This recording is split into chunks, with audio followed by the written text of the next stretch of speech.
โรงเรียนวัดเมธังกาลวาสเทรราชนุกูลของเรานะครับมีความเสี่ยงนะครับในเรื่องของภัยพิบัติทางธรรมชาตินะครับโดยเฉพาะอย่างยิ่งในเรื่องของภัยแผ่นดินไหวนะครับโรงเรียนของเราก็ได้ตระหนักถึงความสำคัญนะครับในเรื่องของการเตรียมความพร้อมในการรับมือนะครับภัยพิบัติทางธรรมชาติต่างๆตอนนี้เกิดเหตุแผ่นดินไหวให้นักเรียนทุกคนมาป้องกัน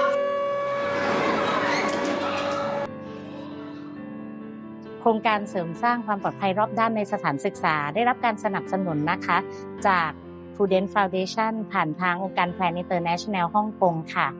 การดำเนินงานของเรานะคะเราจะดำเนินงานตามกรอบแนวทางการดำเนินงานสถานศึกษาปลอดภัยรอบด้านนะคะกรอบดำเนินงานของเรานะคะก็จะช่วยให้เราเนี่ยทำงานร่วมกับผู้ที่มีส่วนเกี่ยวข้องทั้งหมดทั้งในเรื่องของภาคการศึกษาภาคการจัดการภัยพิบัติแล้วก็รวมไปถึงผู้ที่เกี่ยวข้องทุกภาคส่วนค่ะ